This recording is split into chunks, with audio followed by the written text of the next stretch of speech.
Es una historia que abarca casi 4000 años. Una historia sobre el documento más antiguo de la civilización occidental. Con un mensaje que es intemporal y misterioso. El libro egipcio de los muertos es la guía de los egipcios para la otra vida y puede ser el primer documento religioso del mundo. Desde el polémico arqueólogo que planea sacarlo de Egipto clandestinamente. No toleraré que nadie se aparte de la ley, ni usted ni sus amigos nativos. Hasta un aterrador viaje al más allá. El libro egipcio de los muertos es tan antiguo como la propia civilización. La primera visión del día del juicio final. Un libro que puede dar respuesta a las preguntas fundamentales que se hace la humanidad desde hace milenios.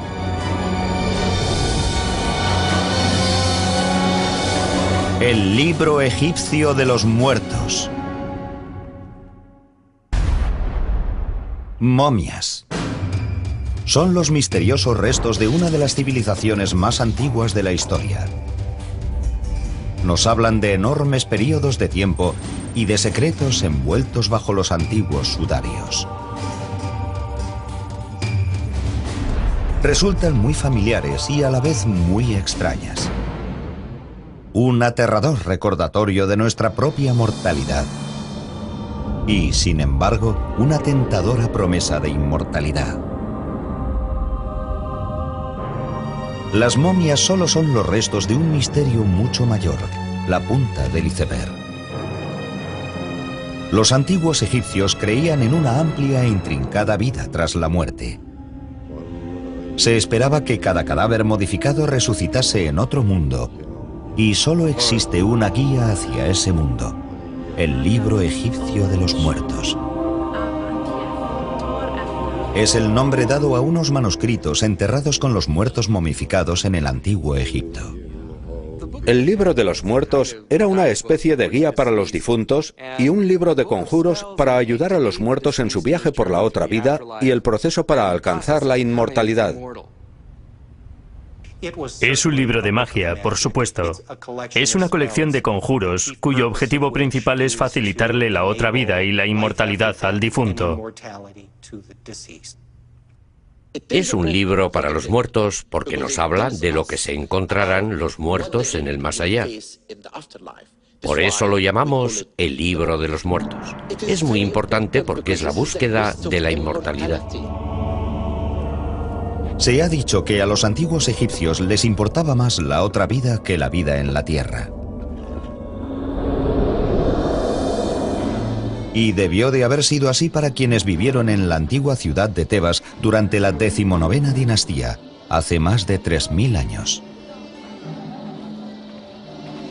Vamos a hablar de un egipcio que en los anales de la historia solo figura como Ani.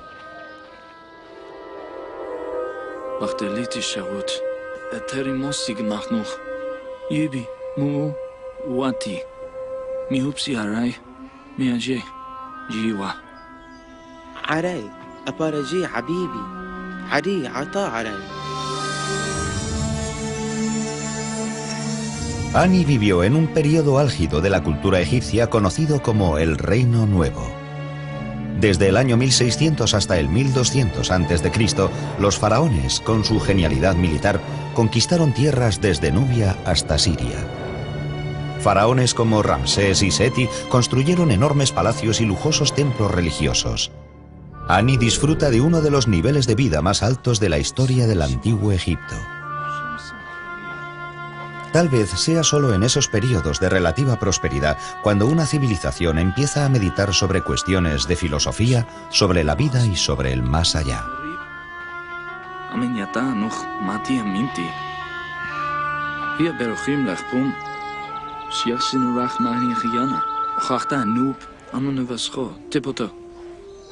El registro histórico nos deja claro que la otra vida debió de haber tenido un gran peso en la mente de Ani. La idea de fallecer sin una preparación adecuada para la otra vida podía poner en peligro las posibilidades de ir al paraíso eterno.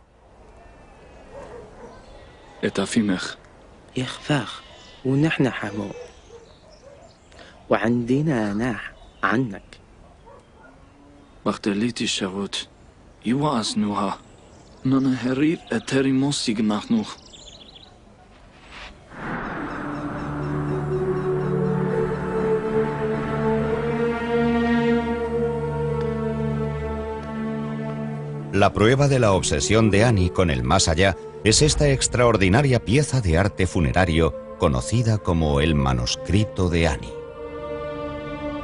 El manuscrito de Annie es por derecho una de las copias más famosas del Libro de los Muertos debido a la gran calidad del arte. La escritura y en particular las viñetas tan hermosamente pintadas se encuentran entre las más impresionantes.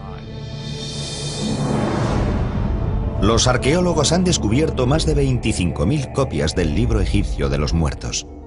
Los textos más antiguos datan del año 1500 a.C.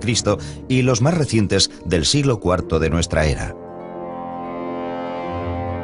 Pero es aquí, en el afamado Museo Británico, en el corazón del Londres del siglo XXI, donde uno puede ver el famoso manuscrito de Annie, el mejor ejemplo de conservación de un libro egipcio de los muertos.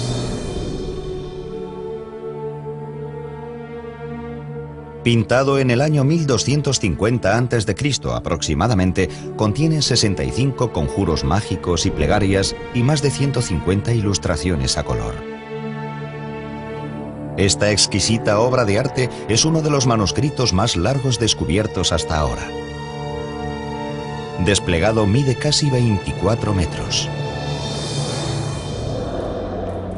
Pero el modo en el que el museo se hizo con esta obra maestra está lleno de intriga y de polémica.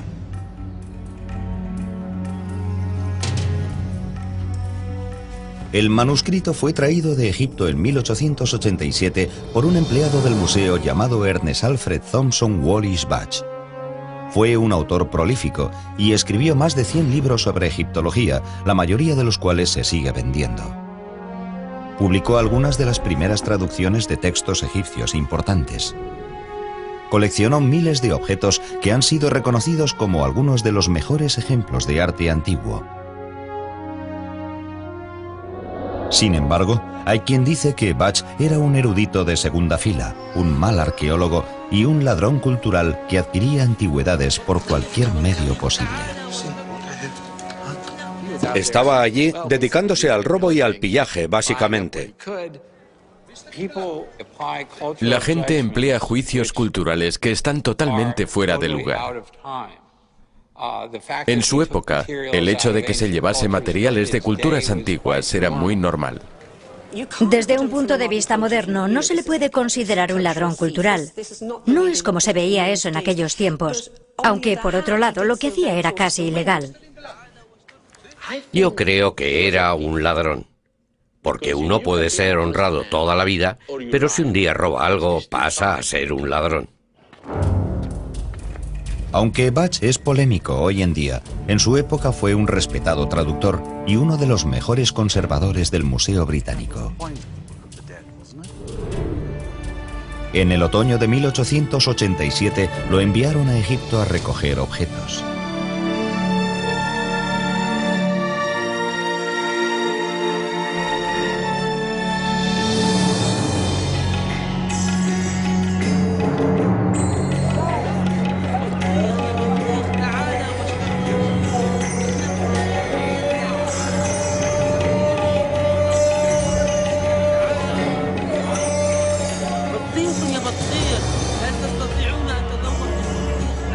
El viaje de Budge a Egipto se hizo en el momento perfecto. Poco después de su llegada comenzaron a surgir noticias sobre artefactos descubiertos recientemente y que él remarca en su autobiografía. Aún no llevaba muchas horas en el Cairo cuando descubrí que todo el mundo hablaba de los descubrimientos realizados en el Alto Egipto y circulaban las historias más increíbles. Rumores de los hallazgos han llegado a todas las grandes ciudades de Europa y en el Cairo había representantes de varios museos continentales haciendo cada uno todo lo posible por llevarse la parte del león. La primera parada de Budge, el Museo Egipcio, para reunirse con un colega egiptólogo. Le sorprende el mal estado de la colección del museo.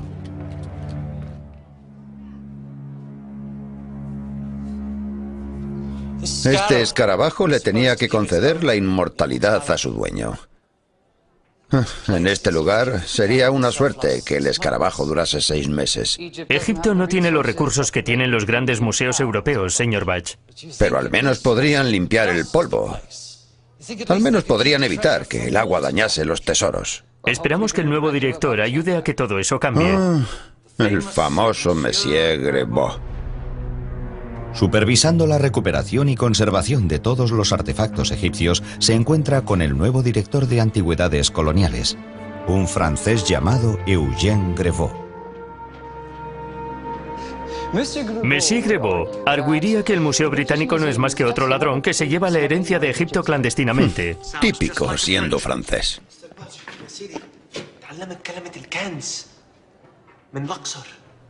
¿Tesoros en Luxor?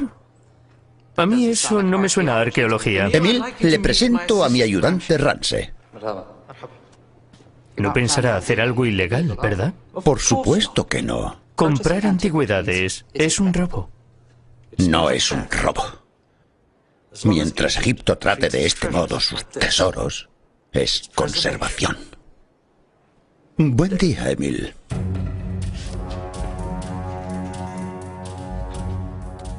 Hoy en día, Ernest Wallis Bach tiene mala reputación. Pero en 1887 le interesaba menos su reputación que llegar al presunto nuevo descubrimiento.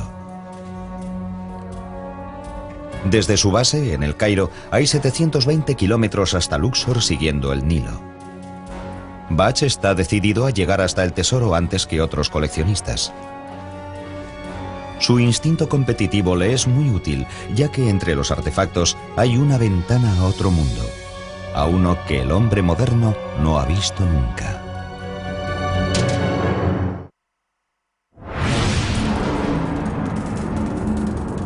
El descubrimiento del manuscrito de Ani es una de las mejores historias de la egiptología.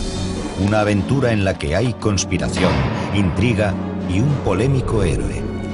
Ernest A. Wallis Bach. En 1887, Bach se encuentra en Egipto para recoger artefactos para el Museo Británico. He recibido información de un nativo de Egipto sobre que en Tebas se han realizado descubrimientos muy importantes. Me ha dicho que han descubierto una tumba en la orilla oeste del Nilo, que es la mejor de cuantas él ha visto, y que en ella hay varios rollos de papiros. Me ha pedido que vaya allí sin falta y tome posesión de todas aquellas cosas antes de que las autoridades las puedan incautar y meter en la cárcel a sus dueños. El final del siglo XIX fue una época muy dinámica de la historia de la egiptología. Por una parte estaba emergiendo la nueva arqueología, pero a la vez existía la antigua tradición del pillaje e incluso de profanación de tumbas por parte de los tratantes de antigüedades. Bach pocas veces extrajo antigüedades de tumbas. Prefería comprárselas a los tratantes. El próspero mercado negro dio lugar a una extraordinaria colección para el Museo Británico, pero también ayudó a destruir algunos de los tesoros arqueológicos de Egipto. El mercado negro era muy malo para la venta de antigüedades. Egipto fue violado. Lo llamamos la violación del Nilo. Violaron al Nilo. Se llevaron el legado del país y ahora está en todas partes.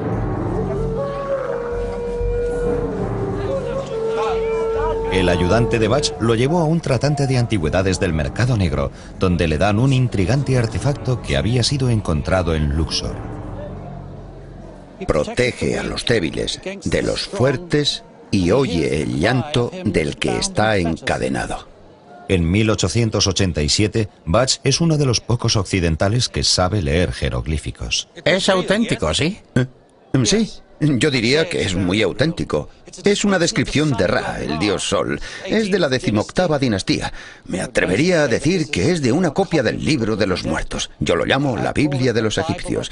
Es el texto religioso más antiguo del mundo. No será más antiguo que la Biblia. Oh, sí que lo es. De hecho, esta parte parece ser lo que llaman confesiones negativas. Es una lista de pecados que uno no debería cometer. La verdadera fuente de los 10 mandamientos. Mahmoud. Sí. ¿Es esta la única pieza de papiro? Oh, no. El hombre que lo encontró, el que encontró el manuscrito, lo cortó en trozos pequeños como ese para vendérselos a los coleccionistas. No tengo más. ¿Pero es del nuevo descubrimiento? Sí, puedo pedir que traigan al hombre que lo encontró. Está en Luxor. El problema del mercado negro de antigüedades es que la gente acaba robando cosas y sacándolas de su contexto. Es igual de malo si se hizo en el siglo XIX como si se hace hoy. Al hacerlo, se destruye completamente la comprensión que uno pueda tener del objeto. Es un placer como siempre, Mahmoud. Supongo que sigues prefiriendo dinero europeo. Por supuesto, señor Bach. Mañana tendré a un guía esperándole. Es un viaje de 2 días. Estaremos preparados. Bach quiere llegar a los nuevos descubrimientos, pero sabe muy bien que el nuevo director de antigüedades, Eugène Grevaux, pretende llegar allí primero. En 1887, Bach sabe que el rumoreado hallazgo de papiros manuscritos es importante, pero solo ahora se está empezando a comprender el verdadero valor histórico del Libro de los Muertos. Muchos creen que es el ejemplo más antiguo de escrituras religiosas del mundo. Se pueden ver cosas escritas en la Biblia, en el Antiguo Testamento y en el Corán. Y por lo tanto, la religión actual no llega de repente. Hay etapas. El Libro de los Muertos es en realidad la primera etapa del pensamiento humano sobre la otra vida. El Libro de los Muertos tiene sus antecedentes en los textos religiosos más antiguos que tenemos del Antiguo Egipto. Fueron inscritos en las pirámides durante la quinta dinastía alrededor del 2300 a.C. Posteriormente, reyes y nobles egipcios eligen las mismas inscripciones de las pirámides para escribirlas dentro de sus ataúdes. Y ese grupo de textos se conocen como los textos de los sarcófagos. Luego, en la época del Reino Nuevo, que tiene un tremendo resurgir en la producción literaria y artística, encontramos literatura mortuoria que empieza a reunir todos los conjuros de los sarcófagos y a escribirlos en papiros, algo que se puede llevar y enterrar con la momia. En 1250 a.C., durante la vida del escriba Ani, los conjuros del Libro de los Muertos tenían ya más de 1000 años de antigüedad. Sabemos por el registro histórico que Ani era escriba de un templo. Hoy podríamos considerarlo un contable. Sabemos que es un escriba real, encargado de cuadrar las cuentas de todas las ofertas hechas a los dioses.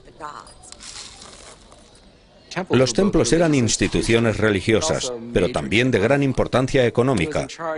Y él era el encargado de las ofrendas, pero también de los graneros del templo. La posición de Ani como escriba nos dice que formaba parte de un grupo educado dentro de la élite egipcia. Pero está claro que Ani debía de estar muy preocupado por su lugar en la otra vida. La eternidad solo se puede garantizar poseyendo un libro de los muertos. Es probable que el Libro de los Muertos fuese creado en una institución llamada la Casa de la Vida, que era un lugar conectado a los grandes complejos de templos donde se promovía el aprendizaje religioso, se ideaban los rituales, se creaban los mitos, o al menos se elaboraban, y donde se generaban los textos funerarios. Ani se habría reunido con un sacerdote en uno de los templos para preguntarle sobre el Libro de los Muertos. Había 2 formas de conseguir el Libro de los Muertos. Uno era encargándolo especialmente y teniendo que pagar posiblemente un precio alto por un libro de alta calidad diseñado para uno desde un principio. Pero también sabemos que muchos libros de los muertos se hicieron sin indicar a quién pertenecían.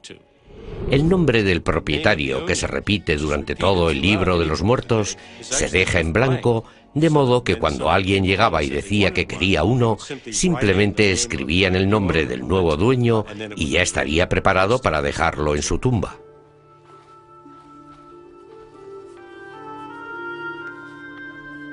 En el Reino Nuevo, los complejos de templos son lugares de culto y de negocios.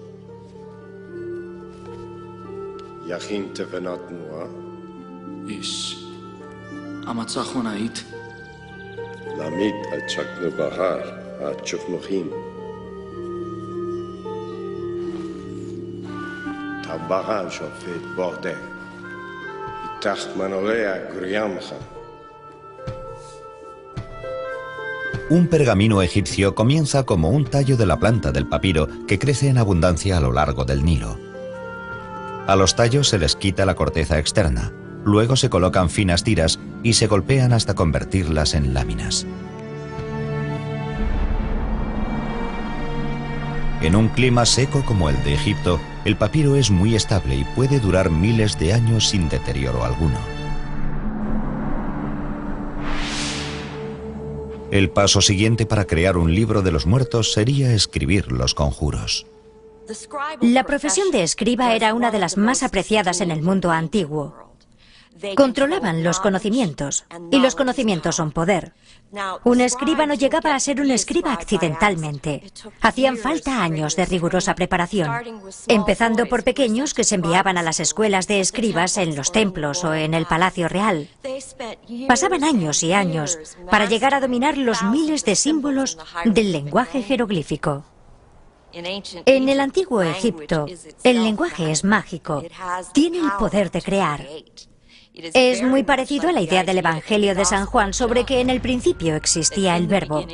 Existe un principio primordial del lenguaje, que, por supuesto, forma parte de lo que es el libro de los muertos. Su objetivo es crear otra vida llena de dicha. La parte final de la creación del libro de los muertos sería pintar las imágenes individuales o viñetas. Se cree que dichas imágenes tenían un poder mágico, el suficiente para determinar el destino de un hombre.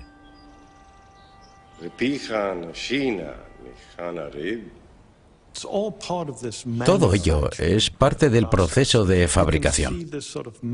Se puede entrever una especie de producción en serie para confeccionar, para ensamblar un libro de los muertos según lo hubieran pedido.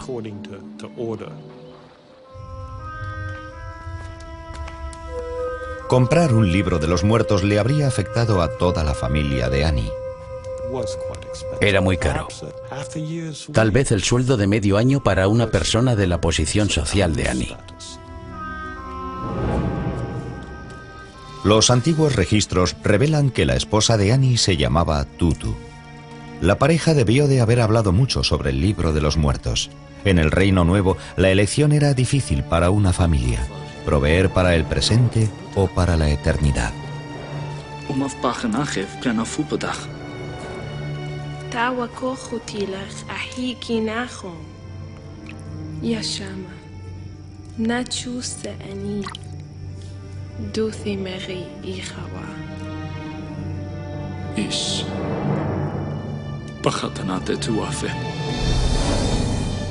La búsqueda del libro de los muertos por parte de Annie hará su nombre famoso en los tiempos modernos, pero no antes de que Wallis Budge reciba cierta atención por su parte. Le aseguro que soy un enemigo muy desagradable.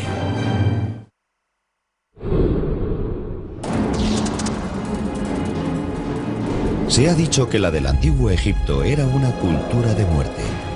Queda muy poco de la vida cotidiana de los antiguos egipcios, pero sabemos mucho sobre ellos por la gran atención que prestaban a sus tumbas, a sus tesoros, a sus manuscritos e incluso a sus cadáveres momificados.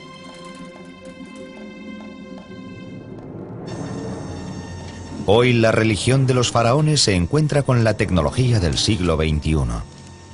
En un estudio sin precedentes, los egiptólogos utilizan ciencia médica de vanguardia con momias de 3000 años de antigüedad.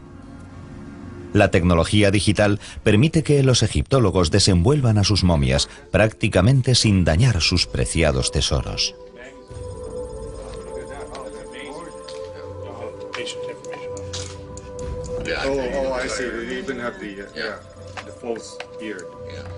Bajo las envolturas, un amuleto de 2000 años de antigüedad protege al difunto de los peligros del más allá. Cuando envolvían el cadáver, también metían amuletos. Amuletos protectores alrededor del cuerpo, tanto por delante como por detrás, para ayudar a que el cuerpo llegara a la otra vida. Y lo bonito es que algunos de dichos amuletos están relacionados con el libro de los muertos. Y están allí para proteger al cadáver de peligros específicos que se van a encontrar durante su recorrido hasta el más allá. Pero ¿por qué se molestaban los antiguos egipcios en conservar a sus muertos? Los antiguos egipcios momificaban a sus muertos porque creían que el alma necesitaba un vehículo más físico para disfrutar de todos los placeres de la otra vida. Y por eso momificaban los cadáveres, es decir, los conservaban para que el alma pudiese volver a un cuerpo que estaría perfectamente conservado y así poder disfrutar de la comida, la bebida y cualquier otra cosa que la otra vida pudiera ofrecer. Pero momificar un cadáver no era un proceso fácil. Lo que hacían los embalsamadores era retirar todos los órganos internos, los pulmones, el hígado, el estómago y los intestinos. Metían los órganos en vasijas ceremoniales conocidas como vasijas canópicas que luego serían sepultadas con el cadáver. Después se utilizaba un gancho largo para extraer el cerebro por la nariz. Los egipcios no creían que el cerebro fuese un órgano esencial. Se puede ver que el defecto está aquí, por donde entran a través de la nariz, haciendo un orificio en la base del cráneo para extraer el cerebro. Una vez extraído el cerebro, derretían resinas y vertían resina líquida a través de la nariz y movían la cabeza para que el cráneo quedase bañado. Eso se hacía para evitar el crecimiento de bacterias en el cráneo. El corazón era el único órgano que dejaban en el interior del cuerpo. Se consideraba el centro de inteligencia y sentimientos, algo que necesitarían en la otra vida. Lavaban el cadáver, lo secaban utilizando natrón, que es una especie de sal. Lo mezclaban con bicarbonato de sodio y una vez que habían pasado 40 días de disecación, untaban el cadáver con aceites y ungüentos y luego lo envolvían con rituales y una gran ceremonia. Así terminaba la momificación. Después lo enterraban. Pero la momificación solo era el principio de un largo viaje, el viaje del alma del difunto.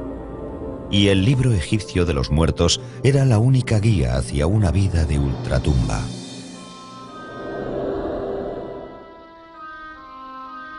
En algún momento cercano al año 1250 a.C., un escriba egipcio llamado Ani empezó a preocuparse por el más allá. Creía que el libro de los muertos le proporcionaría sosiego. Cuando uno fallece y se va a la otra vida, el camino, el viaje de una a otra, es muy peligroso. Y el espíritu del difunto, antes de renacer para siempre, tenía que pasar una serie de pruebas.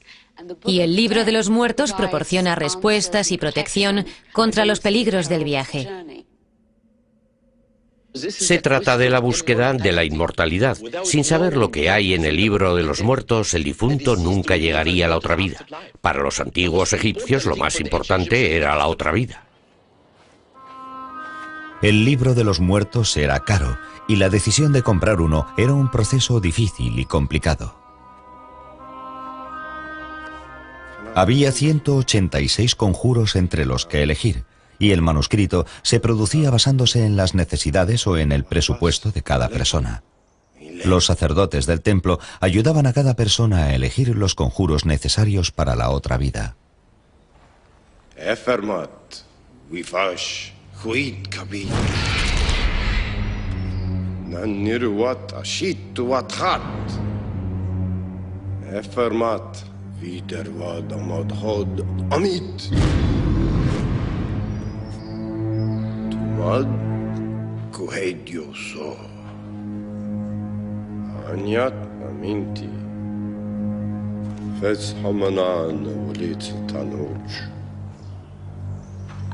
A veces me pregunto si los libros de los muertos no empezaron siendo algo extra para ganar dinero. Una vez que has convencido a todos los ricos de que tienen que tener uno, el precio que se le puede poner no tiene límite. Es posible que la creación de un libro de los muertos propio fuese además un símbolo de posición social de la época. El libro de los muertos era demasiado caro para una persona normal. Y eso lo hemos comprobado arqueológicamente al descubrir que solo los miembros de la élite poseen un libro de los muertos. Sin embargo, era muy distinto a los primeros tiempos de la cultura egipcia. En un principio, la momificación y la otra vida entre los dioses estaban reservadas únicamente para el faraón. Pero en la época de Ani, en el siglo XII a.C., las clases medias e incluso los pobres esperaban tener otra vida tras la muerte y estaban dispuestos a pagar por ella. Demuestra la democratización del más allá, ya que en un principio esos textos estaban reservados para el rey, y luego, cuando llegamos al Reino Medio, están disponibles para la alta nobleza. Y cuando llegamos al Reino Nuevo, un grupo mucho mayor tiene acceso a los textos. Pero en el Reino Nuevo, el libro de los muertos se escribía para todos. Se ha encontrado en tumbas privadas, se ha encontrado en tumbas de nobles, se ha encontrado en las tumbas de los artesanos. La propagación de la creencia en la otra vida afectó a algo más que a una emergente clase media. Hay quienes creen que el libro de los muertos afectó a las escrituras judías y cristianas. El cristianismo antiguo le debe mucho al antiguo Egipto por su concepto del cielo, y es lógico debido a que la mayoría de los seguidores iniciales del cristianismo eran nativos de Egipto, y cuando se escribían documentos sobre la naturaleza y la esencia del más allá, como esas cosas no estaban escritas en la Biblia en un principio, los antiguos egipcios llenaron los espacios en blanco. La idea de pasar a la otra vida con tus seres queridos en un lugar agradable, en el que puedes hacer lo que quieras, es la misma en el cristianismo y en la religión del antiguo Egipto. Todavía hay quien alega que las imágenes religiosas cristianas tienen una deuda con el libro egipcio de los muertos. Cuando estudiamos la historia del Nuevo Testamento, queda muy claro que, de hecho, la competencia principal para la religión de Jesús era la religión de Isis y de Osiris, y de su hijo, Horus.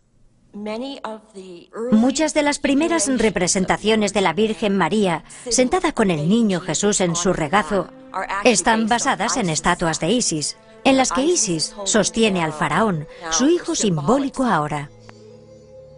Una de las primeras personas en darse cuenta de la relación entre el libro de los muertos y la Biblia fue el mismísimo Wallis Budge. Lo cierto es que los egipcios creían en un dios, Osiris, que había vivido en la tierra, había sufrido una muerte cruel y había resucitado de entre los muertos. No hay duda de que ciertas opiniones e ideas religiosas de algunas sectas cristianas pueden proceder de los egipcios directamente. Es interesante ver cómo las creencias éticas y religiosas de los pueblos, sin importar su procedencia ni en qué siglo fueran escritas, todas tienen muchas cosas en común.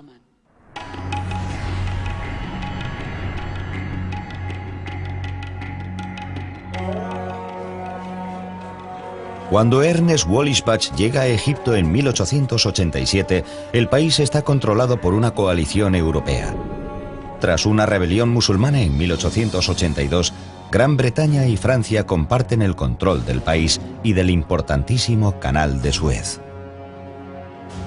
Su coalición controlará la política y la economía de Egipto durante décadas. Es una unión precaria, y los hombres como Budge no facilitan la alianza. Budge ha oído rumores sobre un enorme descubrimiento en Luxor, pero sus planes para dar con él lo llevan camino del enfrentamiento con el director francés de antigüedades coloniales, Eugène Grevaux. Señor Budge. ¿Sí? Acompáñeme. ¿A usted? ¿De qué se trata? Órdenes del señor Grevaux. Tiene que hablar con usted. Oh, tiene que hablar conmigo. Ramsey, nos vemos delante del hotel mañana a las 9 de la mañana. Monsieur Grevaux había publicado un libro muy bueno sobre la religión egipcia, pero por naturaleza, disposición y preparación era inadecuado para el puesto que le habían dado. Siéntese. Tiene que esperar aquí. ¿Aquí? Y todos los que procurábamos el bienestar de Egipto lamentábamos su nombramiento.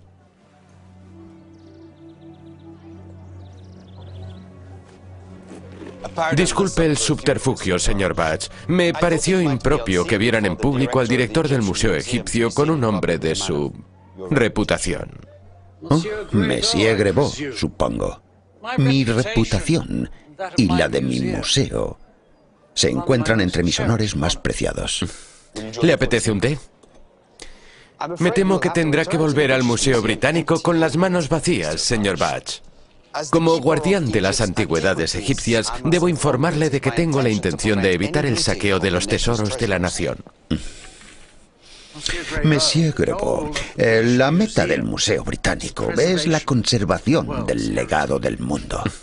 Mi antecesor dice que en su viaje anterior salió de Egipto con más de 1.400 antigüedades ilegales. Su antecesor envió casi la misma cantidad al Louvre. Debería saber que es ilegal sacar antigüedades de mi país, señor Bach. Pienso aplicar la ley estrictamente. Cualquier sospechoso de comercio ilegal de antigüedades sufrirá un interrogatorio doloroso, se lo aseguro. Amenazar a los hombres y mujeres que viven aquí no es el modo de ganar su confianza. No necesito su confianza. Necesito su obediencia. Todas las antigüedades pertenecen al Estado y al Museo del Estado. Pero esta gente se ha ganado la vida con las antigüedades durante generaciones. En vez de luchar contra ellos, debería llegar a un acuerdo. Eso le conducirá a hallazgos más importantes. La ley está muy clara. Todas las antigüedades, descubiertas o no, están bajo mi jurisdicción. No toleraré que se aparten de la ley ni usted ni sus amigos nativos. Bien. Lamento que no opinemos igual.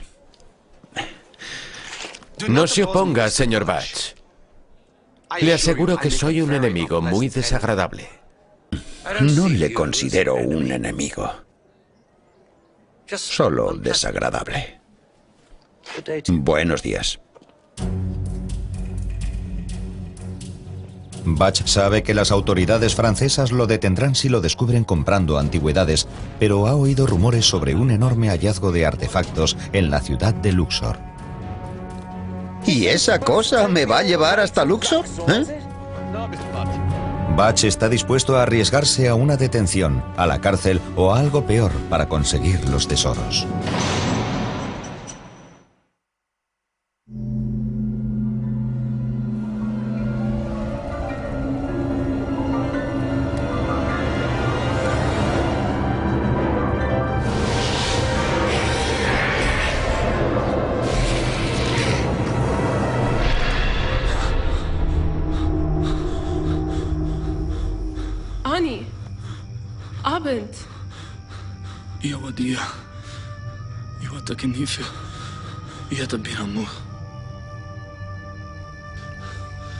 Si un egipcio se quiere asegurar la vida eterna, solo tiene una solución: el libro de los muertos.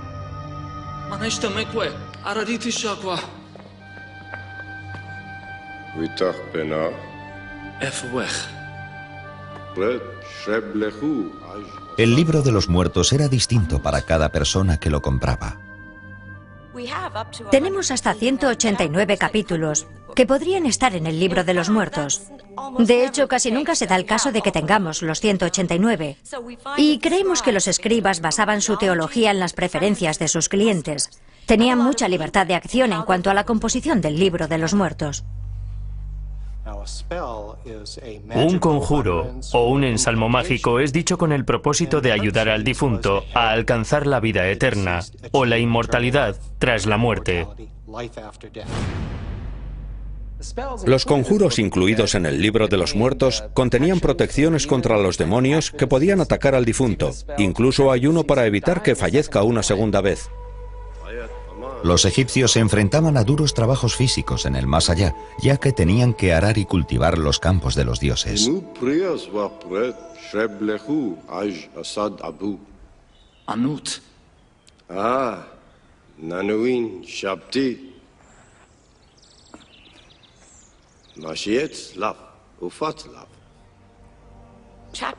El capítulo 6 permite que el difunto, cuando le pidan que haga cualquier trabajo manual, dé vida a unos pequeños clones de sí mismo o de sí misma.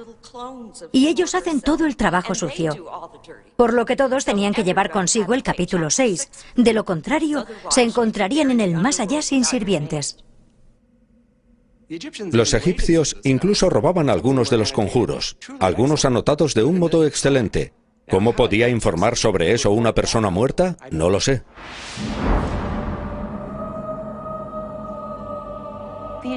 Los egipcios creían que el corazón era el órgano más importante que uno poseía y que era donde vivía el alma. Creían que allí estaba su esencia. Creían que todo procedía de allí. Y por eso dejaban el corazón en el cuerpo, ya que creían que era necesario como parte del proceso para llegar a la otra vida. Un órgano tan importante necesitaba protección extra, y esa protección llegaba en la forma del escarabajo del corazón. El escarabajo del corazón es una representación de un escarabajo. El motivo por el que es un escarabajo es que en Egipto el escarabajo simbolizaba el sol naciente, un escarabajo alado elevándose sobre el horizonte, por lo que el escarabajo del corazón estaba asociado a la idea del sol naciente. El sol naciente era el símbolo de la resurrección de los egipcios muertos. El escarabajo llevaba inscrito en su embés uno de los conjuros del libro de los muertos, que básicamente explica por qué uno no mintió, no robó, no engañó y era de buen corazón. Así estaba justificado. El escarabajo del corazón era un poco como un informe para el difunto. Les preocupaba mucho que el corazón pudiera revelar ciertas cosas que habían hecho mientras estaban vivos y que podrían dañar sus posibilidades de llegar a la otra vida.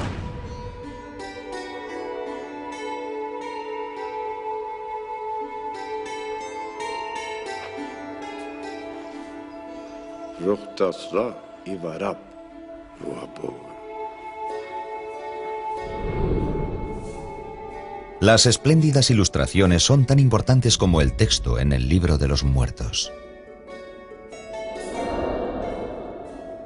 Las ilustraciones del libro de los muertos le dan un poco más de fuerza a los conjuros existentes. Por ejemplo, el conjuro contra el escarabajo demonio que le podía devorar a uno tenía una gran representación, y eso le daba una fuerza mágica al conjuro, ayudándole al difunto a vencerle. La creación del manuscrito de Ani pudo llevar meses o incluso más de un año.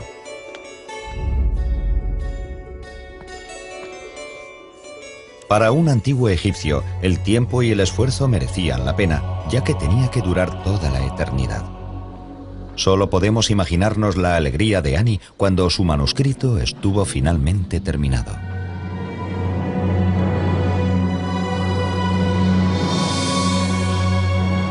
Hay muchos manuscritos del antiguo Egipto, pero hay muy pocos que tengan la elaboración y el esplendor artístico del manuscrito de Ani.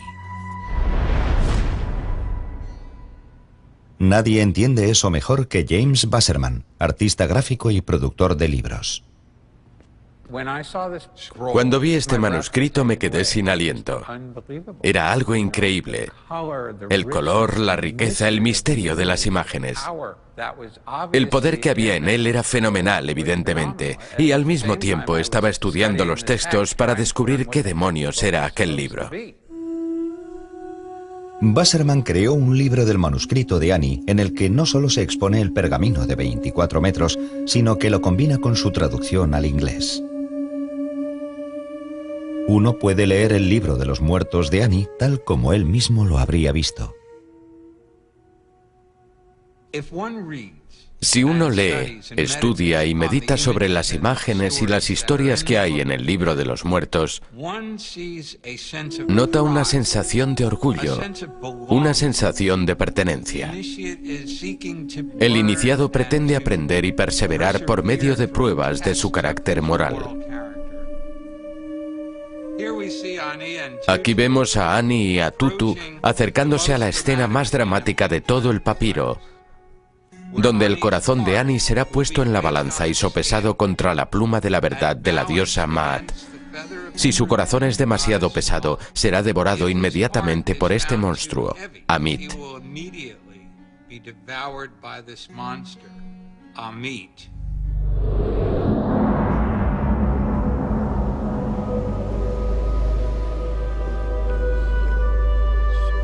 Para los antiguos egipcios, la muerte es el primer paso hacia la salvación. Cuando falleció la esposa de Ani, el manuscrito no fue puesto en su tumba, pero la guiaría a ella también. Un solo rollo servía para unir a una pareja en el campo de juncos.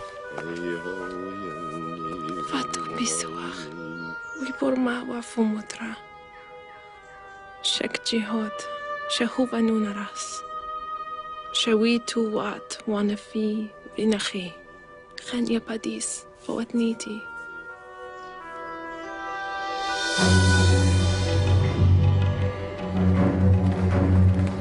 Tres 3000 años después de la muerte de Ani, Ea Wallis Budge tiene una misión. Le han hablado de un rumoreado tesoro en Luxor, el nombre moderno de la antigua ciudad de Tebas. Budge quiere ser el primero en llegar. Gracias, caballeros. Habrá una recompensa mayor cuando regrese. Gracias. Pero la búsqueda de Budge va a ser interrumpida. Señor Budge. ¿Usted de nuevo? ¿De qué se trata esta vez? Queda detenido.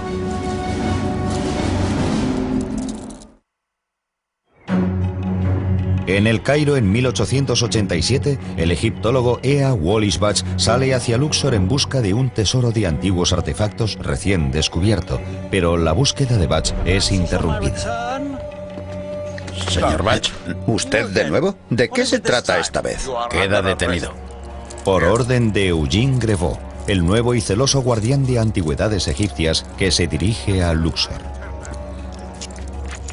قوام البوت بتاعت ميسيو جرافو عم تغرق ملقوط بالنهر. ماذا؟ غضبان ينادي لك من الشط. Quédese aquí hasta que yo vuelva.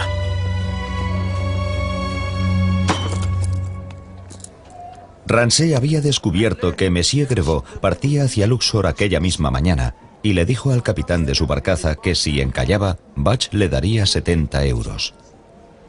Sí, y se los daré. Buen trabajo, Ramsay. Budge ya era conocido por sus engaños y los eruditos aún hoy siguen debatiendo sus cuestionables métodos de recolección. Uno de los problemas de Budge es que no era arqueólogo. No le preocupaban los detalles ni las normas en una época en la que uno podía comprar casi todo lo que quería, por lo que sus métodos de recolección no se consideran muy éticos. Me da la impresión de que Budge, con sus tejemanejes, era mucho más parecido a Indiana Jones que a un anciano erudito que solo quiere estar sentado en la trastienda del Museo Británico. Otros sugieren que los métodos de Budge podían ser necesarios en aquella época. Si tenemos en cuenta el número de antigüedades que se perdieron, se destruyeron, se robaron, tenemos que darle las gracias a un granuja como Budge por tener los medios para sobornar a los funcionarios y recurrir a aquellos subterfugios, porque conservó aquellas cosas. Utilizó su influencia y su erudición en aquella época. Utilizó su presencia y su amistad con egiptólogos extranjeros en Egipto para robar muchas antigüedades, sacarlas del país y llevarlas al Museo Británico. Eso fue injusto. Finalmente, Budge parte hacia Luxor, todavía un paso por delante de su némesis, Grevaux. Se dice que en el tesoro que busca hay varias partes de un libro egipcio de los muertos.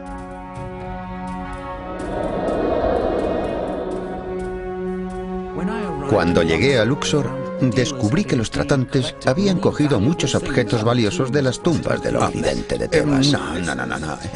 Busco antigüedades. ¿Antigüedad? Los tratantes trataban con desdén el derecho del gobierno a todas las antigüedades de Egipto. Las antigüedades abundaban.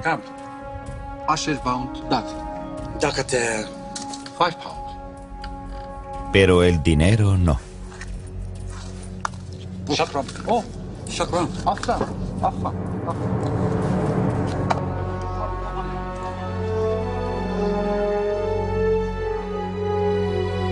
Bach solo se podía imaginar el aspecto de aquellas ruinas en tiempos de los faraones.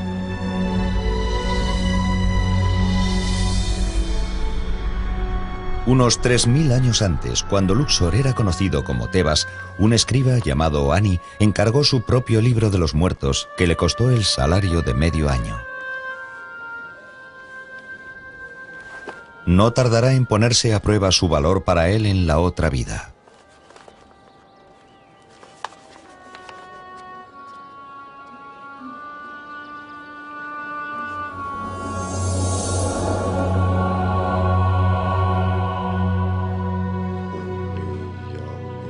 No podemos saber cómo falleció Ani, pero sabemos bastante sobre cómo fue enterrado.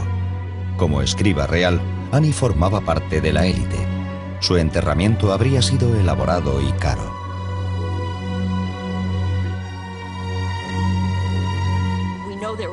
Sabemos que había distintas gamas de precios para la momificación. Los pobres elegían una forma de momificación acorde con sus bajas rentas. Una persona pobre sería llevada por su familia para enterrarla en la arena, delante de la tumba o la pirámide de otro, con la esperanza de que el pobre pudiera seguir sus pasos. Era como un reguero. Si uno llegaba a un funeral de gama alta, su momificación podía tardar hasta 272 días y tenía los mejores ataúdes y sarcófagos. Tras la momificación, el difunto era colocado en un trineo con forma de barco arrastrado por bueyes y era llevado a su tumba, en uno de los grandes cementerios que salpicaban la orilla oeste del Nilo.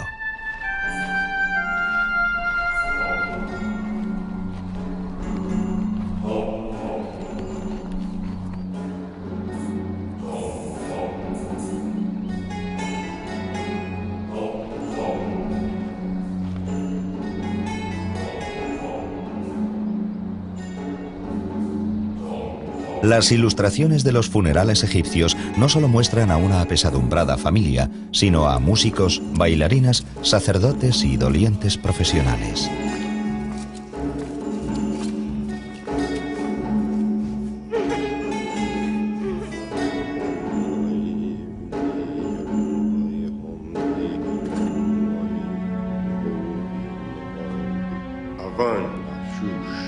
El rito funerario final de una momia era la colocación del libro de los muertos.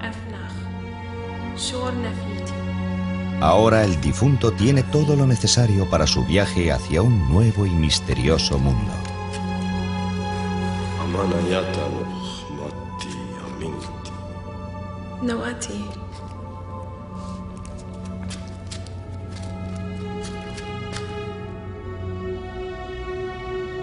بشف عثور انشويتي شات عن بخيس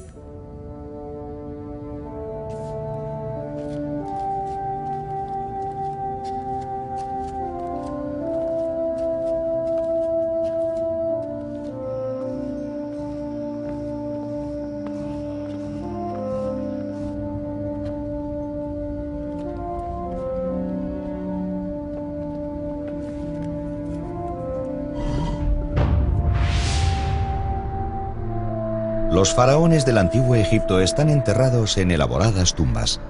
Desde las primeras pirámides construidas 2600 años antes de Cristo al famoso Valle de los Reyes, donde fueron enterradas generaciones de familias reales durante 5 siglos.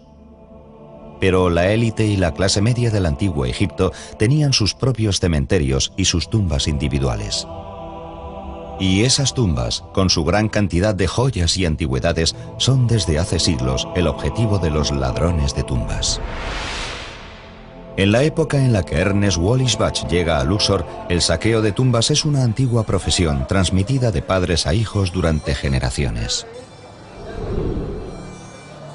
Muchos nativos comerciaban abiertamente con antigüedades. Detestaban a los funcionarios del servicio de antigüedades porque estaban convencidos de que su meta era conseguir antigüedades, no para conservarlas en el Museo del Cairo, sino para venderlas ellos. Estaban dispuestos a tratar con cualquiera que no estuviera al servicio del gobierno egipcio. Se lo vendo porque ya le había comprado antes a mi familia. Pero no debe traer aquí al francés. ¿Entendido? Tranquilo, no lo traeré. Eso se lo puedo prometer, Hassan. Budge nunca decía dónde encontraba las cosas exactamente, y se debe a que comerciaba con tratantes de antigüedades que le decían dónde las podían haber encontrado.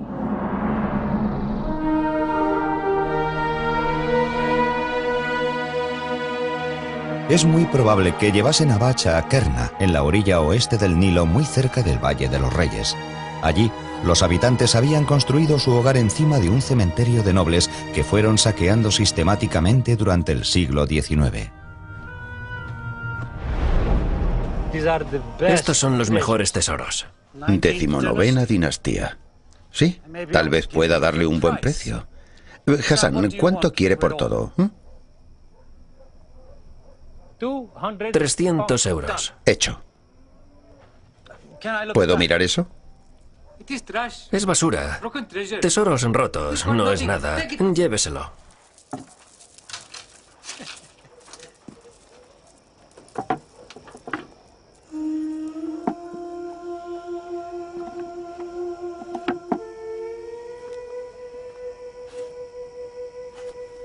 ¡Oh, Dios mío! El sello está intacto. Caballeros, creo que estamos viendo un documento que no ha sido tocado desde hace 30 siglos. Oh. Aquí dice, salve, Ra, creador de los dioses. Ramsey, lo que estamos viendo es un libro egipcio de los muertos intacto, inmaculado, hecho para Ani, escriba del faraón.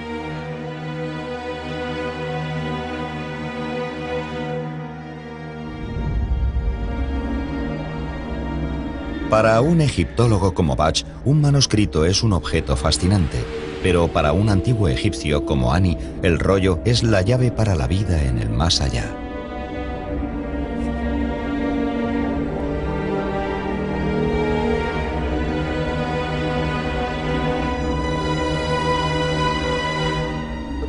Los egipcios creían que la otra vida era un lugar peligroso, y es probable que simbolizara la crisis de la muerte. Para los egipcios que amaban la vida, la muerte era un desgarrón en el tejido de la sociedad. Para los antiguos egipcios, la muerte es solo el principio de un viaje plagado de peligros.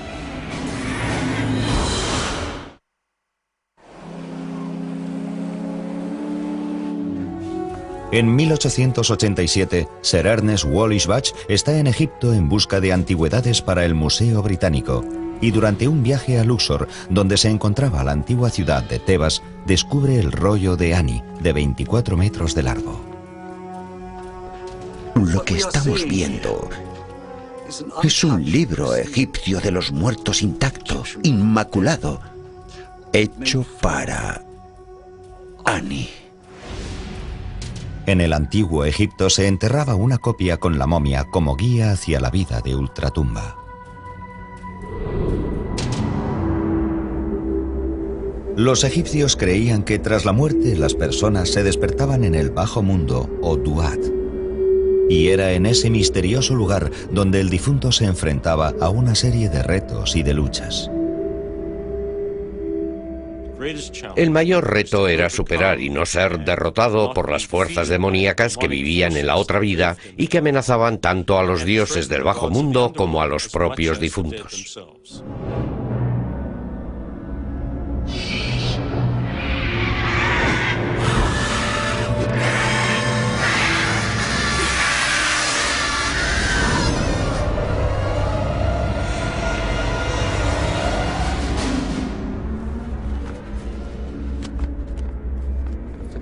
Para los egipcios, la muerte era una crisis, pero eran muy optimistas y creían que se podía superar, pero no sin una serie de pruebas y penalidades.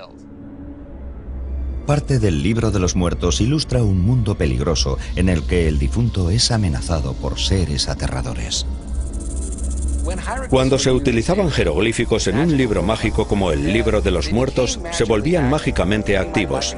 Se puede comparar a un videojuego en el que haya que pasar por una serie de episodios.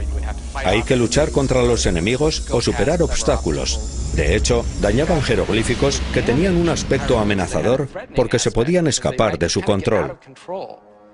Por ejemplo, uno de los jeroglíficos más comunes tiene forma de víbora cornuda, una de las serpientes más mortíferas del mundo. Se utiliza en muchos conjuros y textos, y la rompían en dos para que la víbora no pudiese saltar de la pared y atacar al dueño.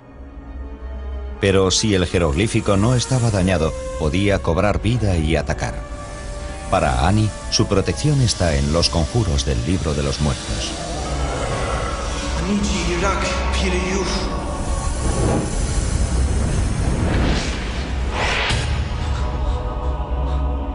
Pero en la otra vida egipcia también hay aliados. Basándonos en textos como el Libro de los Muertos, creemos que los difuntos eran recibidos inmediatamente por el dios Anubis, que también era conocido como abridor de caminos y guía para los muertos a través de la otra vida.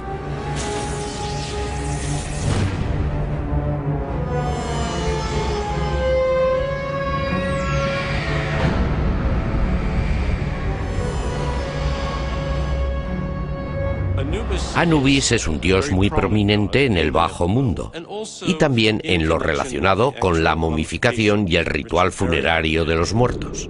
Siempre aparece con la cabeza de un canino y se identifica con el chacal y con los demás caninos que existían en Egipto y que solían vivir en los bordes de los valles donde estaban los cementerios. Por lo que siempre existió esa íntima relación entre los perros salvajes y el mundo de los muertos. Anubis es guardián y guía de los difuntos. Su misión consiste en asegurarse de que llegan a salvo al juicio y de que llegan a todos los sitios a los que precisan ir. Uno de los capítulos más importantes del Libro de los Muertos es un misterioso ritual llamado la apertura de la boca.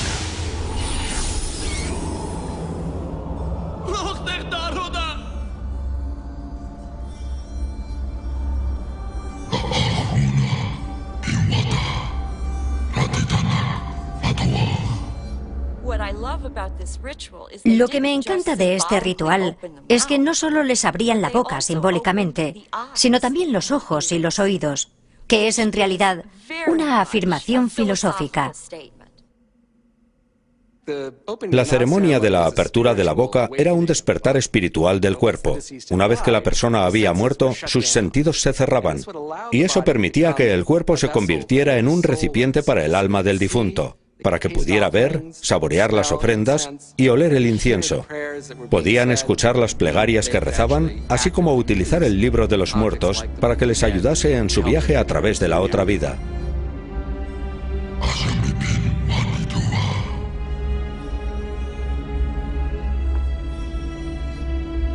El muerto tenía una meta a la que llegar en el bajo mundo: llegar al campo de juncos o campo de las ofrendas, un lugar de dicha en el que podía vivir toda la eternidad.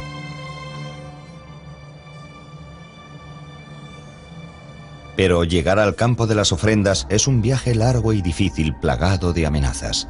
Cualquiera de ellas puede poner en peligro la posibilidad de que Annie llegue al paraíso. En 1887, Ernest Wallis Budge está en Luxor y solo un paso por delante de las autoridades egipcias y francesas. Está claro que sus poco ortodoxos métodos dan resultados, pero le crean poderosos enemigos. Mira esto, Ramsey. Más de 3000 años y los colores del manuscrito aún brillan. Es casi como si todavía estuviera vivo. Sí. ¿Son así todos los libros de los muertos? No, y he visto unos cuantos. Este descubrimiento solo se da una vez en la vida, o en varias vidas. Tenemos que asegurarnos de que llegue a casa a salvo. Señor Budge, ¿quiere tomar un café con mi familia y conmigo? Bach está casi preparado para irse cuando le interrumpen unos invitados muy inoportunos. Café turco para todos los trabajadores. ¿Café? ¿Café? ¿Café? No, gracias, señor Bach. Estoy demasiado ocupado deteniendo a ladrones de antigüedades. Omar, dígales que confisquen todos estos artículos. Eso me pertenece. Esto le pertenece a la nación de Egipto y usted irá a la cárcel. Ya hemos detenido a los otros ladrones de tesoros de este barrio, pero parece que hemos dejado lo mejor para el final. Oiga, Grebo, estos hombres son empleados del gobierno británico. Guarde silencio, señor Bach. Me ha dejado en ridículo una vez, pero no volverá a repetirse. Asegúrese de que la caravana esté cargada por la mañana y lista para salir hacia el Cairo.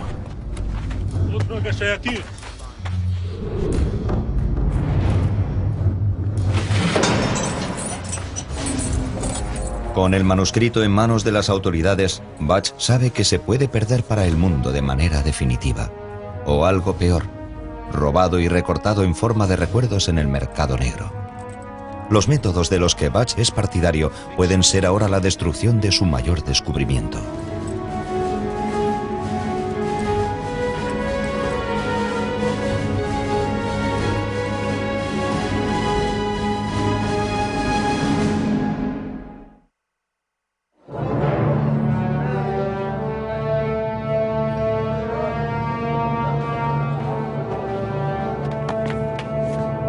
En 1887, Ernest Wallis Bach descubre el magnífico manuscrito de Annie, que solo sirvió para que las autoridades se lo confisquen y lo metan a él en la cárcel.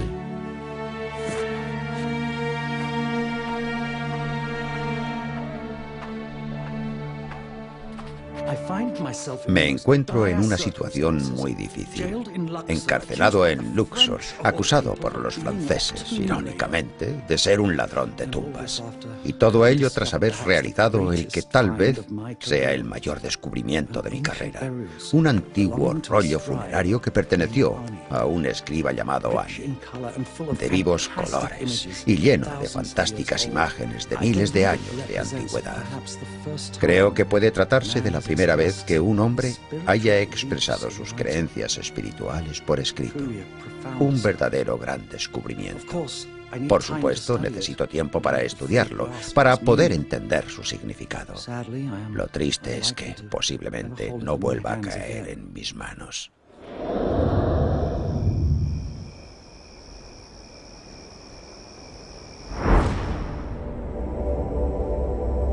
Para Annie, su libro de los muertos es ahora un mapa de carreteras hacia la sala del juicio, donde los dioses determinarán si merece vivir eternamente en el campo de juncos. Pero llegar allí puede ser peligroso. Los conjuros incluidos en el libro de los muertos contenían protección contra los demonios que podían atacar a los difuntos.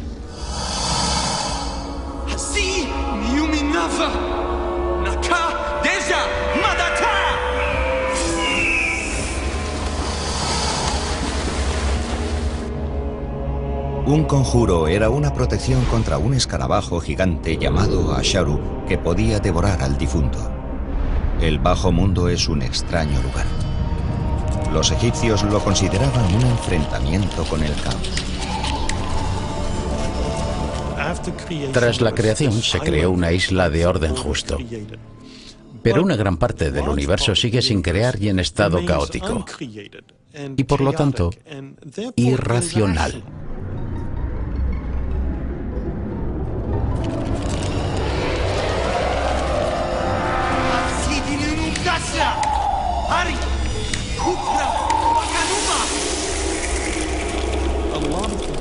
Una buena parte del libro de los muertos trata sobre ese tipo de magia irracional, de luchar contra fuerzas irracionales con medios irracionales.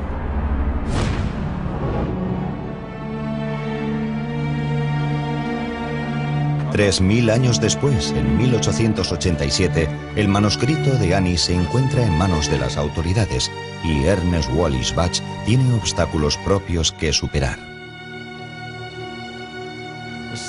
La sensación de impotencia es abrumadora sabiendo que cada momento que paso sentado en esta maldita celda, el manuscrito de Annie se aleja más de mí.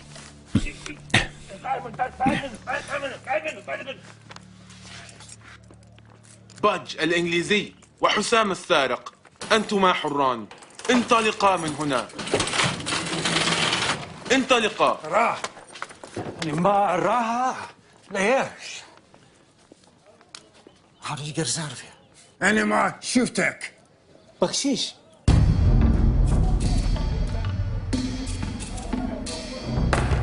La experiencia le ha enseñado a Butch que es posible que el manuscrito no esté a salvo ni siquiera de los propios guardias. Saben que el manuscrito vale más si lo dividen en 20 trozos más pequeños. Greboni se dará cuenta de que falta algo hasta que se hayan vendido todos los trozos. Oh, señor, esto es peor de lo que me imaginaba. Una vez que salga del almacén, nunca volverá a estar entero.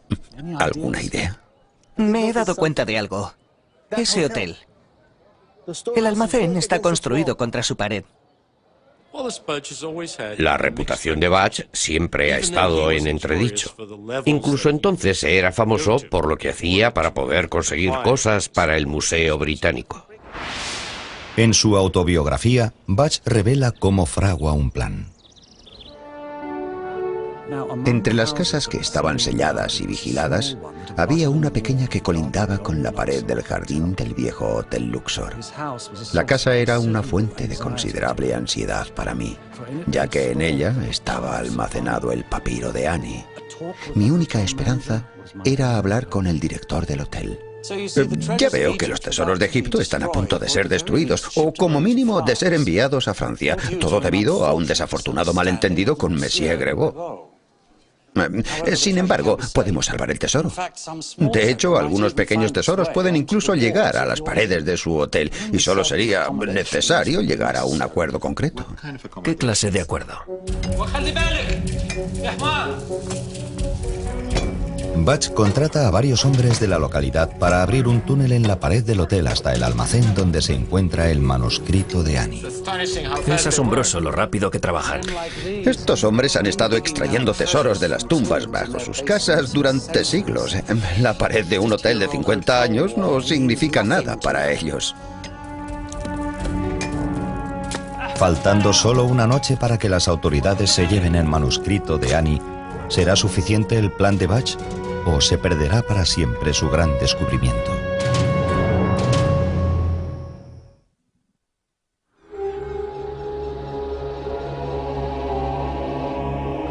En el antiguo Egipto, la vida no se termina con la muerte. De hecho, los antiguos egipcios creían que la muerte era solo el principio de un largo y arduo viaje. Un viaje que podrá acabarse con la salvación o la aniquilación. Annie espera que su libro de los muertos lo lleve a una vida en el paraíso, pero aún tiene que superar muchas pruebas y puede ocurrir cualquier cosa.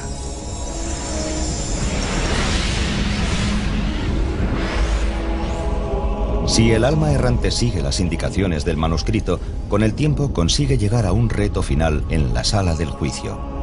Aquí se debe encarar a 42 dioses ante 42 pruebas distintas. Delante de cada dios debe negar haber cometido un pecado concreto. Es uno de los mayores retos de la otra vida.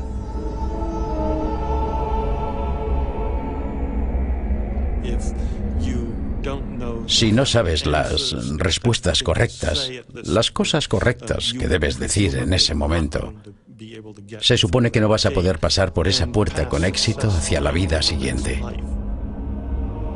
Los 42 mandamientos que Annie debe negar haber incumplido se conocen como la confesión negativa. Es una letanía de cosas que el difunto no hizo.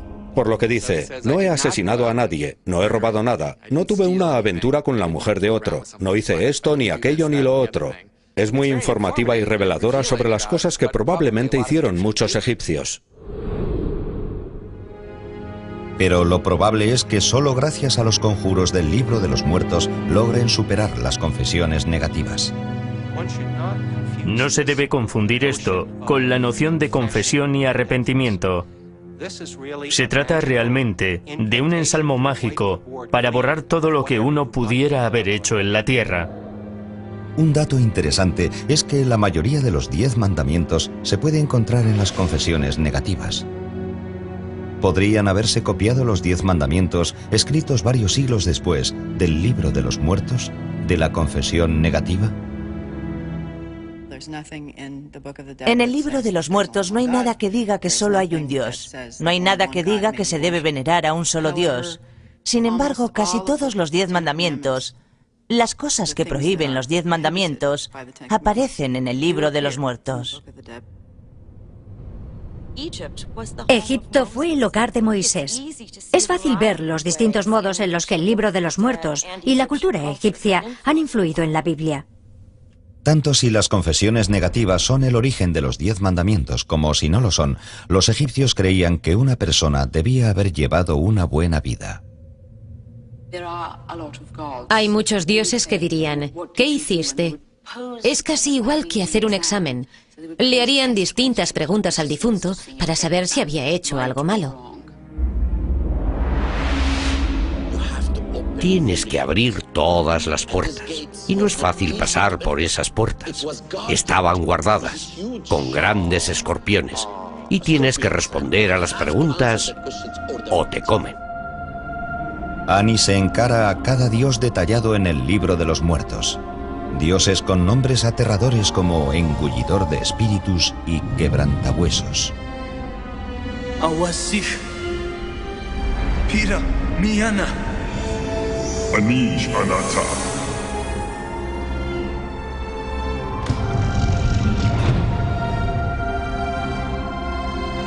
Con cada respuesta correcta del libro de los muertos, Ani avanza a través de las puertas. Solo después de la puerta final se encontrará el alma de Ani con el dios Horus, el hijo de Isis y Osiris de cabeza de halcón, que acompañará a Ani a su examen final en la sala del juicio.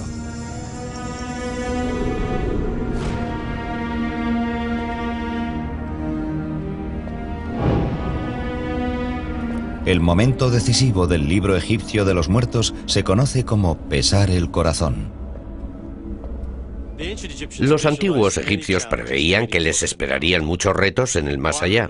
Uno de los más importantes era superar con éxito el juicio ante el tribunal de Osiris y que los declarasen dignos de ser uno de los dichosos muertos.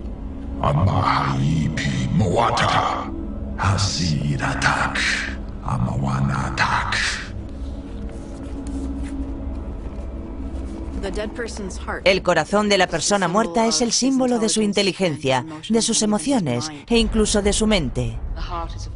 En el corazón es donde estaba tu esencia y donde estaban tus buenas y tus malas acciones. El difunto debe entregar a Horus su amuleto en forma de escarabajo para que lo sopesen contra una sola pluma de la diosa Maat.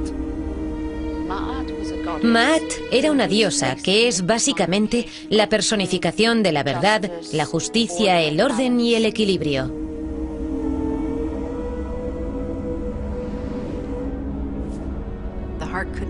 El corazón no podía pesar más que la verdad, pero tampoco podía pesar menos. Tenía que pesar lo mismo.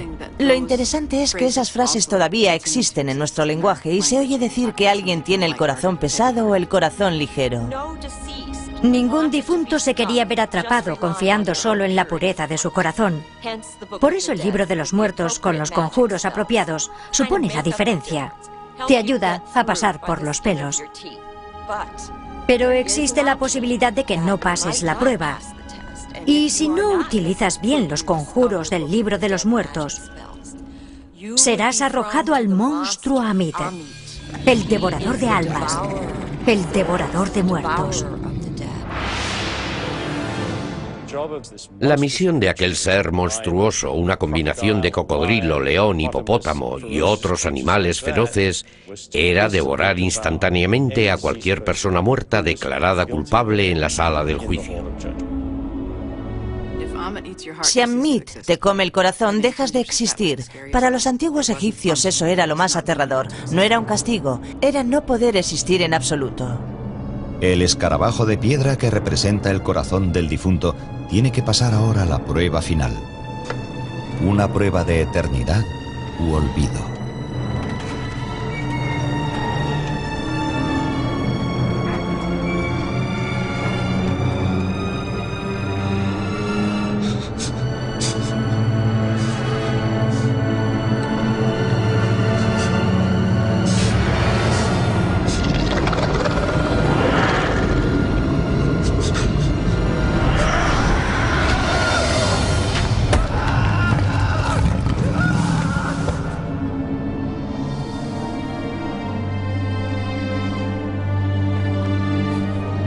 Cuando Annie llega a la sala del juicio, sabe que casi se han terminado las pruebas en la tierra de los muertos. A Annie solo le queda una prueba, la que determinará su destino para toda la eternidad.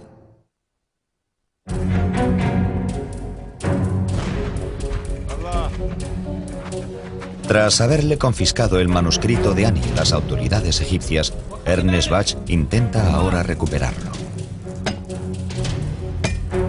La casa donde estaban almacenadas las antigüedades colindaba con la pared del Hotel Luxor. El resultado fue que varios obreros empezaron a cavar bajo la pared para abrirse paso a través de los blandos ladrillos de la casa. Le digo que he oído algo. Nadie podría entrar estando nosotros vigilando. Asegúrese de que la caravana esté cargada y lista para mañana por la mañana. Y no quiero retrasos.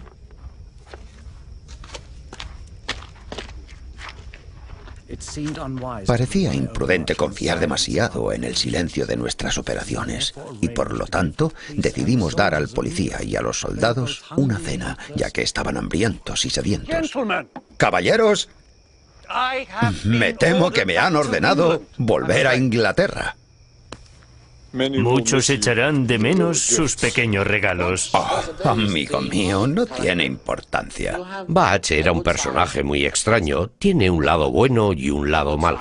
Su lado bueno son sus publicaciones. Su lado malo es que le robó a Egipto. Y, caballeros, me gustaría ofrecerles una pequeña cena en representación de mi gratitud y mi amistad. ¿Ramsey? تفضلوا تفضلوا تفضلوا يا جماعة. Eat well, gentlemen. Bach sabe que si lo sorprenden será el fin de su carrera y pasará muchos años en una prisión egipcia. Pero cree que vale la pena arriesgarse para recuperar tan inestimable obra maestra.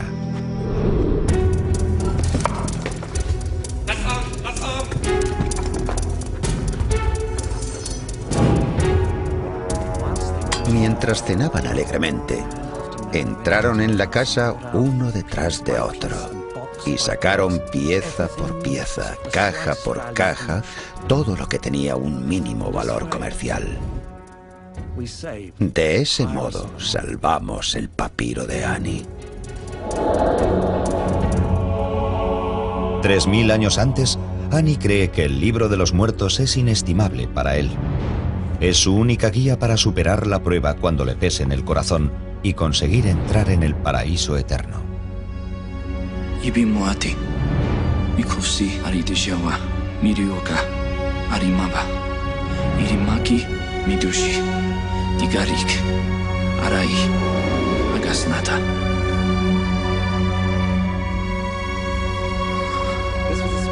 Era un conjuro que le decía al corazón literalmente que no le delatase. El conjuro estaba ideado para que el corazón no dijera, tuviste una aventura con la esposa de otro, o robaste. Estaba ideado para que dijera, has sido muy bueno, sin problemas. Algunas personas han sugerido que el escarabajo corazón podía ser una manera de abrirse camino por medio del engaño, pero yo creo que representa mucho más. El concepto que una persona necesita para tener calma emocional y estar preparada para lo que pueda ocurrir. Necesita controlar sus emociones, porque para los egipcios el corazón era la sede de sus emociones.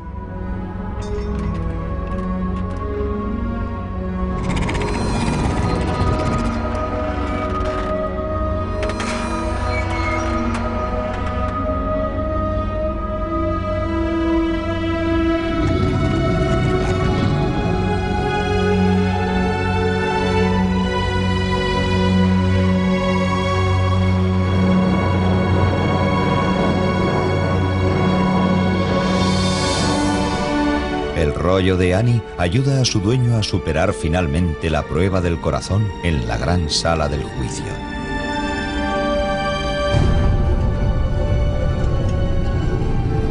Su viaje ha terminado, su experiencia ha finalizado y ahora puede entrar en el paraíso, en el dichoso campo de juncos.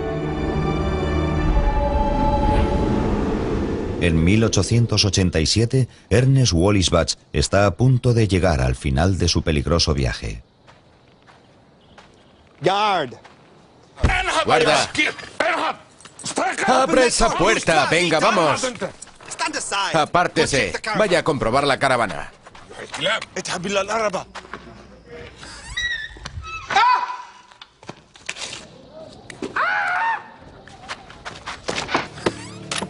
Ha desaparecido. Ha desaparecido todo.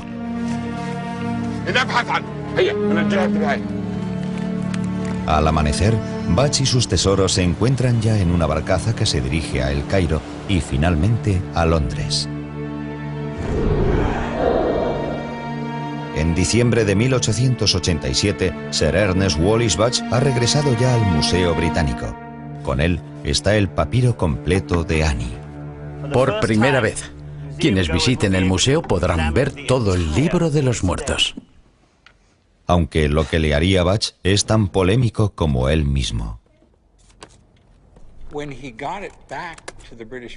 Cuando llegó al Museo Británico, lo cortó en secciones con las que podía trabajar. Ordenó que lo pegaran sobre tableros de madera para que pudiera ser traducido. Desde un punto de vista tecnológico, uno casi podría perdonárselo. Pero por otra parte, destruyó la integridad del papiro para siempre.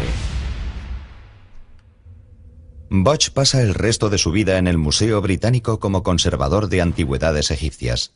La mayor parte de sus 14 libros todavía se publican, aunque incluso estos causan polémica.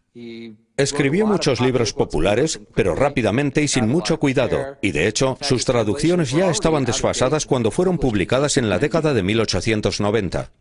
Bach tiene una reputación mixta entre los egiptólogos. Produjo mucho, pero su erudición no siempre fue considerada sólida. Y su ética de colección dejaba mucho que desear, desde luego. Yo hoy en día todavía leo sus libros. Sus libros son muy importantes. Creo que lo único malo de Bach fue que robó antigüedades. De no ser por la gran cantidad de material que publicó, aunque tuviese defectos, no existiría el interés por la egiptología y las culturas antiguas que existe hoy.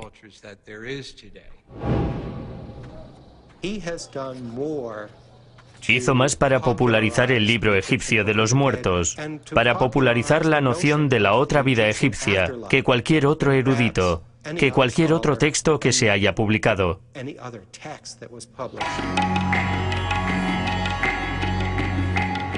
Tanto si Bach fue un erudito, un aventurero o incluso un ladrón, está claro que el manuscrito de Annie es su mayor aportación al mundo de la egiptología. Jamás realizó un hallazgo mayor y nadie ha descubierto otros rollos tan artísticos ni tan completos como el libro de los muertos de Annie. Me pregunto qué pensaría de todo este joven de la imagen. No lo sé. Supongo que no le importaría.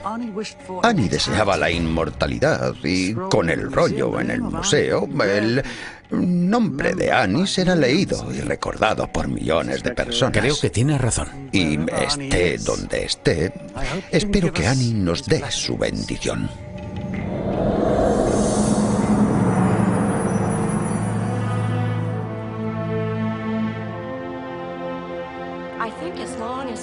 Creo que mientras los humanos tengamos preguntas sobre el significado de la vida y de la muerte, el libro de los muertos va a seguir teniendo bastante relevancia.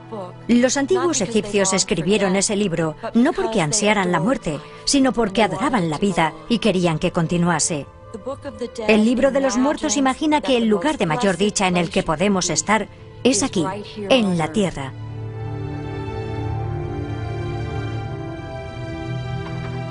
El libro egipcio de los muertos es sobre todo una guía para los vivos, una guía sobre cómo se debe vivir en la tierra, una vida de moralidad y ética para poder llegar a la otra vida.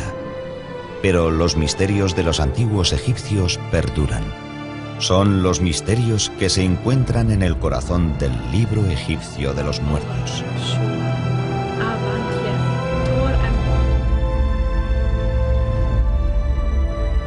Y esos misterios de vida, de muerte y del más allá perduran eternamente. misterios que solo se pueden comprender por medio de la fe, la esperanza, por obra de la imaginación y del corazón.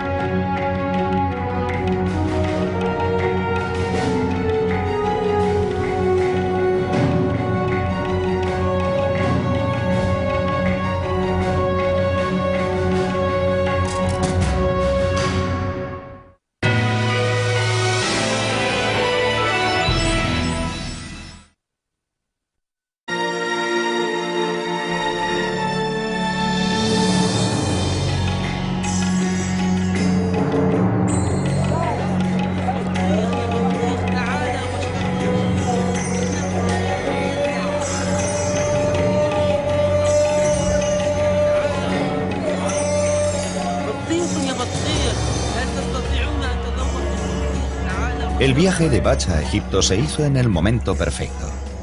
Poco después de su llegada comenzaron a surgir noticias sobre artefactos descubiertos recientemente y que él remarca en su autobiografía. Aún no llevaba muchas horas en el Cairo cuando descubrí que todo el mundo hablaba de los descubrimientos realizados en el Alto Egipto y circulaban las historias más increíbles. Rumores de los hallazgos han llegado a todas las grandes ciudades de Europa y en el Cairo había representantes de varios museos continentales haciendo cada uno todo lo posible por llevarse la parte del león. La primera parada de Bach, el Museo Egipcio, para reunirse con un colega egiptólogo. Le sorprende el mal estado de la colección del museo.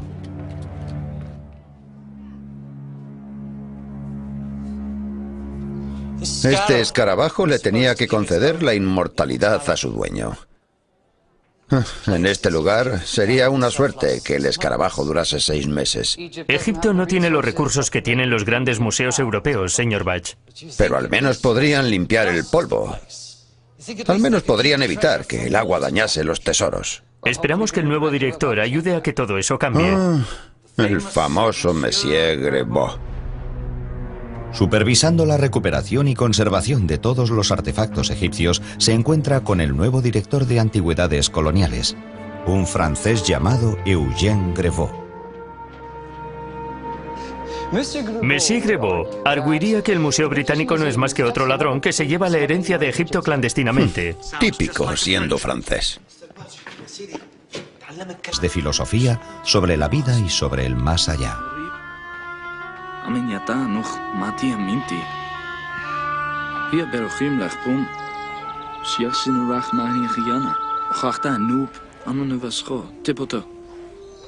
El registro histórico nos deja claro que la otra vida debió de haber tenido un gran peso en la mente de Annie. La idea de fallecer sin una preparación adecuada para la otra vida podía poner en peligro las posibilidades de ir al paraíso eterno.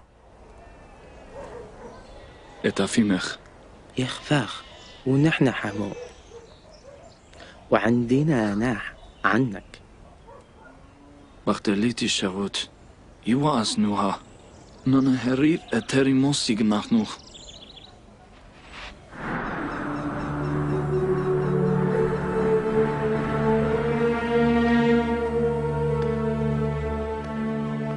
La prueba de la obsesión de Annie con el más allá es esta extraordinaria pieza de arte funerario conocida como el manuscrito de Annie. El manuscrito de Annie es por derecho una de las copias más famosas del Libro de los Muertos debido a la gran calidad del arte. La escritura y en particular las viñetas tan hermosamente pintadas se encuentran entre las más impresionantes. Los arqueólogos han descubierto más de 25.000 copias del libro egipcio de los muertos. Los textos más antiguos datan del año 1500 a.C. y los más recientes del siglo IV de nuestra era. Pero es aquí, en el afamado Museo Británico, en el corazón del Londres del siglo XXI, donde uno puede ver el famoso manuscrito de Annie, el mejor ejemplo de conservación de un libro egipcio de los muertos. Pintado en el año 1250 a.C. aproximadamente, contiene 65 conjuros mágicos y plegarias y más de 150 ilustraciones a color. Es una historia que abarca casi 4.000 años. Una historia sobre el documento más antiguo de la civilización occidental. Con un mensaje que es intemporal y misterioso. El libro egipcio de los muertos es la guía de los egipcios para la otra vida y puede ser el primer documento religioso del mundo. Desde el polémico arqueólogo que planea sacarlo de Egipto clandestinamente. No toleraré que nadie se aparte de la ley, ni usted ni sus amigos nativos. Hasta un aterrador viaje al más allá. El libro egipcio de los muertos es tan antiguo como la propia civilización. La primera visión del día del juicio final. Un libro que puede dar respuesta a las preguntas fundamentales que se hace la humanidad desde hace milenios.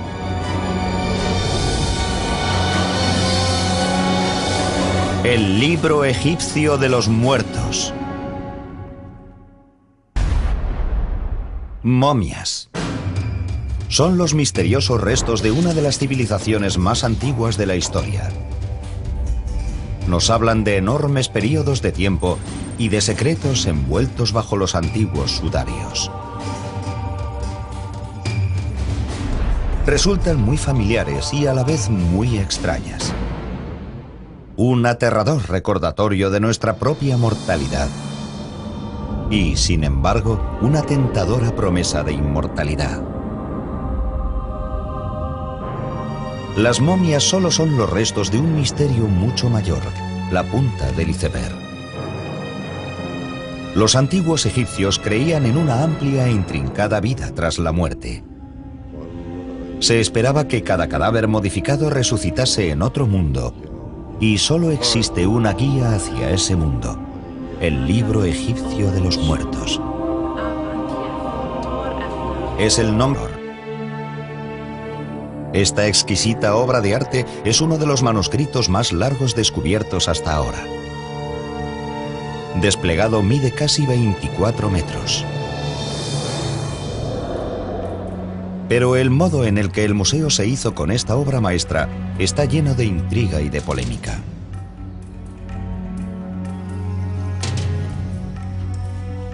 El manuscrito fue traído de Egipto en 1887 por un empleado del museo llamado Ernest Alfred Thompson Wallis Budge.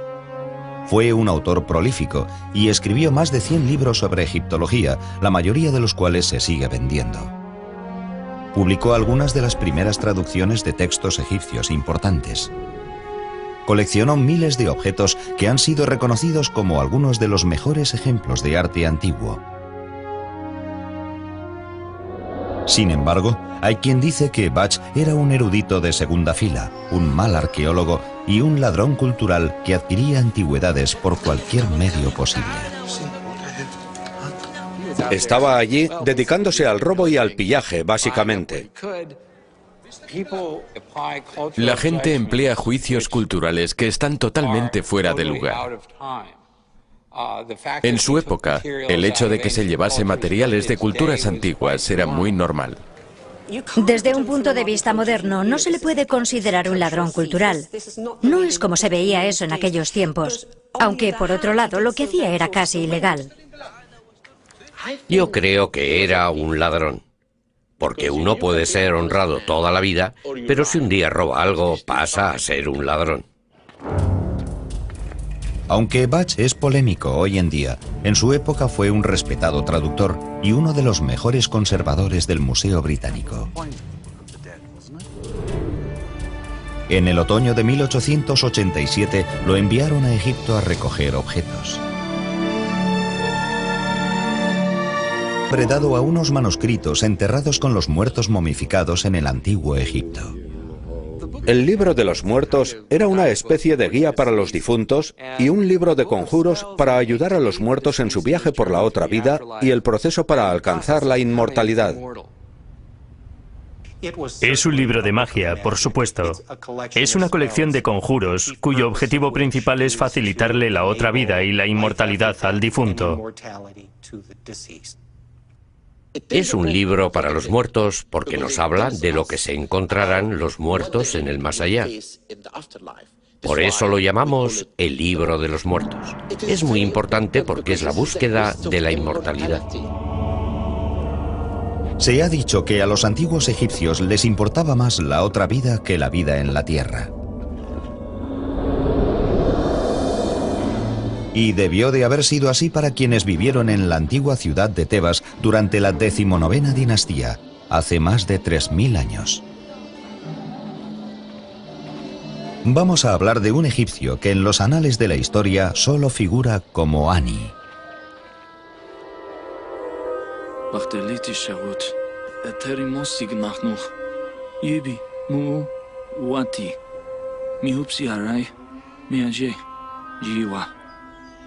عراي أبارجي حبيبي عري عطا عراي. Ani vivió en un periodo álgido de la cultura egipcia conocido como el Reino Nuevo. Desde el año 1600 hasta el 1200 a.C., los faraones, con su genialidad militar, conquistaron tierras desde Nubia hasta Siria. Faraones como Ramsés y Seti construyeron enormes palacios y lujosos templos religiosos. Ani disfruta de uno de los niveles de vida más altos de la historia del antiguo Egipto. Tal vez sea solo en esos periodos de relativa prosperidad cuando una civilización empieza a meditar sobre cuestiones